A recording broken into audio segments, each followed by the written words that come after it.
নমস্কার বন্ধুরা। ভারতের ইতিহাসে এমন কিছু মানুষ আছেন যাদের নাম শুধু একজন ব্যক্তি হিসেবে নয়, বরং একটি যুগ হিসাবে স্মরণ করা হয়। মুকেশ ধীরুভাই আম্বানি ঠিক তেমনই একজন মানুষ। তিনি শুধু ভারতের নয়, গোটা বিশ্বের অন্যতম প্রভাবশালী ব্যবসায়ীদের একজন। তার জীবন কাহিনী শুধুই সাফল্যের গল্প নয়, এটি সংগ্রাম, ঝুঁকি, দূরদর্শিতা ও অবিচল আত্মবিশ্বাসের এক অনন্য দলিল।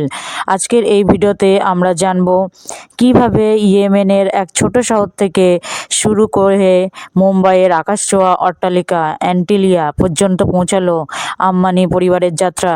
এই গল্প শুধু অর্থের নয়, এটি স্বপ্ন দেখার সাহসের গল্প। শৈশব ও পারিবারিক পটভূমি। মুকেশ আম্বানির জন্ম 1957 সালের 19 এপ্রিল তৎকালীন ব্রিটিশ শাসিত ভারতের অন্তর্ভুক্ত ইয়েমেনের এডেন শহরে। তার বাবা ধীরুভাই আম্বানি তখন সেখানে একটি ছোট চাকরি করতেন। ধীরুভাই আম্বানি ছিলেন একেবারেই সাধারণ পরিবারের সন্তান, কিন্তু তার চোখে ছিল অসাধারণ স্বপ্ন। মুকেশের মা কোকিলাবেন আম্বানি ছিলেন পরিবারের মূল শক্তি। 4 সন্তানকে নিয়ে তিনি ধীরুভাইয়ের স্বপ্নের পাশে দাঁড়িয়েছিলেন সবসময়। মুকেশ ছিলেন 4 ভাই বোনের মধ্যে বড়। ভারতের প্রত্যাবর্তন ও সংগ্রামের দিন। 1958 সালে আম্বানি পরিবার ভারতে ফিরে আসে এবং মুম্বাইয়ের ভাদালার একটি ছোট 2 কামরার বাড়িতে বসবাস শুরু করেন। সেই বাড়িতে ছিল না কোনো বিলাসিতা, ছিল সীমিত আয়, সীমিত সুযোগ আর অদম্য পরিশ্রম। ছোটবেলা থেকেই মুকেশ ছিলেন অত্যন্ত কৌতূহলী ও হিসাবী প্রকৃতির। অন্য শিশুরা যখন খেলাধুলায় ব্যস্ত, তখন মুকেশ লক্ষ্য করতেন তার বাবার ব্যবসায়িক পরিকল্পনা, মানুষের সঙ্গে কথা বলার ধরন, ঝুঁকি নেওয়ার সাহস। শিক্ষা জীবন। মুকেশ আম্বানি পড়াশোনা করেন মুম্বাইয়ের হিল গ্রেঞ্জ হাই স্কুলে। এরপর তিনি ভর্তি হন ইনস্টিটিউট অফ কেমিক্যাল টেকনোলজি, মুম্বাইতে। এখান থেকেই তিনি কেমিক্যাল ইঞ্জিনিয়ারিংয়ের ডিগ্রি অর্জন করেন। পরে উচ্চশিক্ষার জন্য তিনি যুক্তরাষ্ট্রের স্ট্যানফোর্ড বিশ্ববিদ্যালয়ে MBA করতে যান, কিন্তু মাত্র 1 বছর পড়ার পরই তিনি পড়াশোনা ছেড়ে ভারতে ফিরে আসেন, কারণ তখন রিলায়েন্স ব্যবসা দ্রুত বাড়ছিল এবং ধীরুভাই চাইতেন তার বড় ছেলে পাশে থাকুক। এই সিদ্ধান্তটাই পরবর্তীতে ভারতীয় ব্যবসার ইতিহাস বদলে দেয়। রিলায়েন্স ইন্ডাস্ট্রিজে প্রবেশ। 1981 সালে মুকেশ আম্বানি পুরোপুরি রিলায়েন্স ইন্ডাস্ট্রিজের সঙ্গে যুক্ত হন।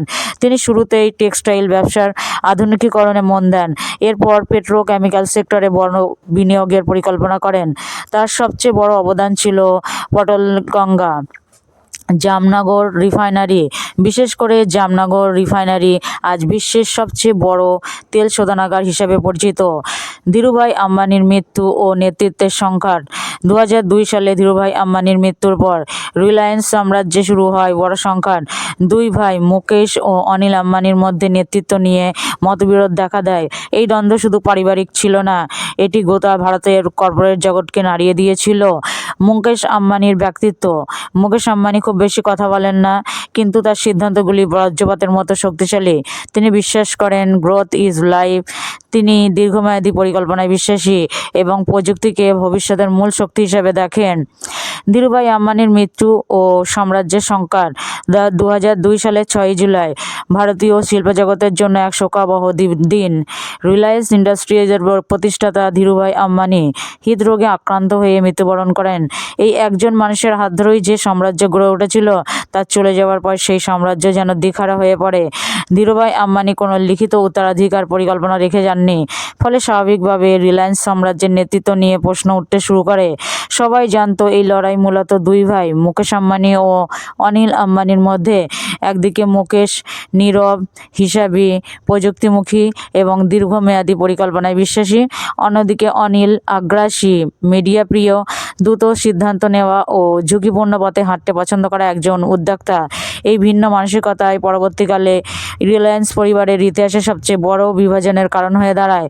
মুকেশ বনাম অনিল অদৃশ্য যুদ্ধের শুরু। ধীরুভাইয়ের মৃত্যুর পর প্রথম দিকে প্রকাশ্যে কোনো দ্বন্দ্ব দেখা যায়নি, কিন্তু বোর্ডরুমের ভেতরে পরিস্থিতি ছিল সম্পূর্ণ আলাদা।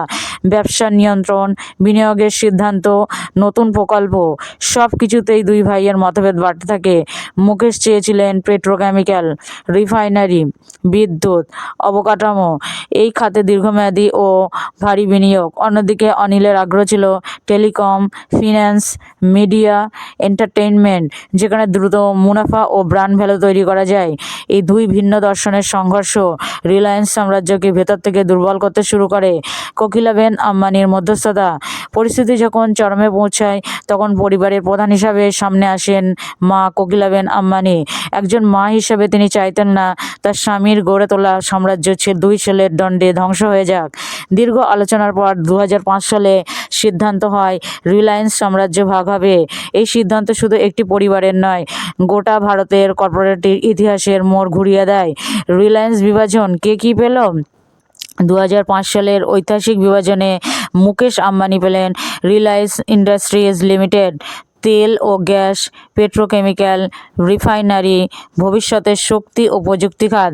অনিল আম্বানি পেলেন Reliance communication, Reliance power, Reliance capital, Reliance infrastructure. Media ও এন্টারটেনমেন্ট ব্যবসা। তখন অনেক বিশেষজ্ঞ মনে করেছিলেন অনিল এগিয়ে থাকবেন, কারণ তার হাতে ছিল ফিউচার ফ্রেন্ডলি সেক্টর। কিন্তু ইতিহাস বলল সম্পূর্ণ ভিন্ন কথা। বিভাজনের পর মুকেশ আম্বানির প্রথম বড় পরীক্ষা। রিলায়েন্স বিভাজনের পর মুকেশ আম্বানির সামনে সবচেয়ে বড় চ্যালেঞ্জ ছিল নিজেকে প্রমাণ করা। অনেকে বলতো মুকেশ শুধু বাবার ব্যবসা সামলাতে জানে, নতুন কিছু তৈরি করতে পারবে না। এই কথাগুলো মুকেশ আম্বানিকে আরও দৃঢ় প্রতিজ্ঞ করে তোলে। তিনি বুঝতে পেরেছিলেন শুধু রিফাইনারির দিকে ভবিষ্যৎ টিকে থাকবে না, ভারতকে প্রযুক্তিগতভাবে বদলাতে হবে। আর এখান থেকেই জন্ম নেয় তার জীবনের সবচেয়ে বড় স্বপ্ন, জামনগর রিফাইনারি। বিশ্বের বিস্ময়, গুজরাটের জামনগরে অবস্থিত রিলায়েন্সের তেল শোধনাগার আজ বিশ্বের সবচেয়ে বড় রিফাইনারি কমপ্লেক্স। এটি শুধু একটি কলকারখানা নয়, এটি মুকেশ আম্বানির দূরদর্শিতার প্রতীক। এই প্রকল্পে বিনিয়োগ করা হয় বিলিয়ন বিলিয়ন ডলার। অনেকেই তখন বলেছিলেন এত বড় ঝুঁকি ভারতীয় ব্যবসায়ী আগে নেয়নি, কিন্তু মুকেশ জানতেন স্কেলই ভবিষ্যৎ, বড় না হলে টিকে থাকা যায় না। আজ জামনগর রিফাইনারি থেকে বিশ্বের বহু দেশে তেল রপ্তানি হয়। নীরব নেতৃত্বের শক্তি। মুকেশ আম্বানি কখনো মিডিয়াতে বেশি কথা বলেন না। তিনি বিশ্বাস করেন কথার চেয়ে কাজ বড়। তিনি অফিসে সাধারণ পোশাক পরে আসেন, অহেতুক বিলাসিতা দেখান না, কিন্তু সিদ্ধান্ত নেওয়ার সময় তিনি অত্যন্ত কঠোর ও পরিষ্কার। একবার সিদ্ধান্ত নিলে পিছু হটেন না, অর্ধেক পথে থামেন না। এই গুণটাই তাকে অনন্য করে তুলেছে। অনিল আম্বানির পতনের শুরু। যেখানে মুকেশ ধীরে ধীরে নিজের ভিত্তি শক্ত করছিলেন, সেখানে অনিল আম্বানির ব্যবসায়িক সাম্রাজ্যের ঋণের বোঝা নুয়ে পড়তে শুরু করে। রিলায়েন্স কমিউনিকেশনস ঋণে ডুবে যায়। রিলায়েন্স পাওয়ার প্রত্যাশা পূরণ করতে ব্যর্থ হয়। একের পর এক প্রকল্প বন্ধ হতে থাকে। এটা স্পষ্ট হয়ে যায় দীর্ঘমেয়াদী পরিকল্পনায় মুকেশ এগিয়ে, শর্টকাট পথে অনিল পিছিয়ে। এই পার্থক্যই দুই ভাইয়ের ভাগ্য নির্ধারণ করে দেয়। প্রযুক্তির দিকে মুকেশ আম্বানির ঝোঁক। 2007 থেকে 2008 সালের দিকে মুকেশ আম্বানি ভবিষ্যৎ নিয়ে গভীরভাবে ভাবতে শুরু করেন। তিনি বুঝেছিলেন আগামী দুনিয়া হবে ডেটার দুনিয়া, ইন্টারনেট হবে মানুষের মৌলিক অধিকার। এই চিন্তা থেকেই জন্ম নেয় এমন একটি প্রকল্প যা পুরো ভারতকে বদলে দেবে। সেই বিপ্লবের নাম জিও। জিওর জন্ম এক অসম্ভব স্বপ্নের শুরু। 2007 সালের দিকে মুকেশ আম্বানি গভীরভাবে উপলব্ধি করেছিলেন ভারত এক বিশাল পরিবর্তনের মুখে দাঁড়িয়ে আছে। তখনও দেশের বেশিরভাগ মানুষ ইন্টারনেট কি তা ভালোভাবে জানতো না। ইন্টারনেট ছিল ধীর, ব্যয়বহুল এবং শহর কেন্দ্রিক। গ্রামাঞ্চলের কথা তো ভাবাই যেত না। মুকেশ আম্বানি ভাবলেন যদি ভারতের প্রতিটি মানুষের হাতে সস্তা ও দ্রুত ইন্টারনেট পৌঁছে দেওয়া যায়, তবে দেশের ভাগ্য বদলে যাবে। এই চিন্তায় জন্ম দেয় রিলায়েন্স জিওর সিদ্ধান্ত, যা সবাইকে চমকে দেয়। 2008 সালে যখন বিশ্বের বড় বড় কোম্পানিগুলি আর্থিক মন্দায় ভুগছে, ঠিক তখনই মুকেশ আম্বানি ঘোষণা করলেন তিনি টেলিকম সেক্টরে বিলিয়ন ডলার বিনিয়োগ করবেন। বিশেষজ্ঞরা অবাক হয়ে বলেছিলেন একজন রিফাইনারি ব্যবসায়ী টেলিকমে নামছে, তাও আবার এত বড় ঝুঁকি নিয়ে। কিন্তু মুকেশ জানতেন ভবিষ্যৎ ইন্টারনেটের, ভবিষ্যৎ ডেটার। তিনি তখনই ঠিক করে ফেলেছিলেন জিও হবে শুধু একটি ডিজিটাল কোম্পানি নয়, এটি হবে ডিজিটাল ইকোসিস্টেম। সিস্টেম 4G এর উপর সর্বোচ্চ বাজি। জিও শুরু থেকেই একটি ব্যতিক্রমী সিদ্ধান্ত নেয়, সরাসরি 4G নেটওয়ার্ক, কোনো 2G বা 3G নয়। এটি ছিল এক যুগান্তকারী পদক্ষেপ, কারণ তখন ভারতের বেশিরভাগ মানুষ 2G ব্যবহার করত। মুকেশ আম্বানি বিশ্বাস করতেন, পুরনো প্রযুক্তিতে আটকে থাকলে ভবিষ্যৎ তৈরি করা যায় না। এই সিদ্ধান্তের জন্য হাজার হাজার কোটি টাকা বিনিয়োগ করা হয় অপটিক্যাল ফাইবার, টাওয়ার ও নেটওয়ার্ক অবকাঠামোতে।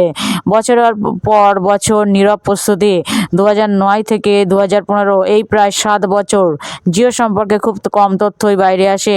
অনেকে মনে করত রিলায়েন্স হয়তো টেলিকমে ব্যর্থ হয়ে গেছে, কিন্তু বাস্তবে মুকেশ আম্বানি তখন দেশের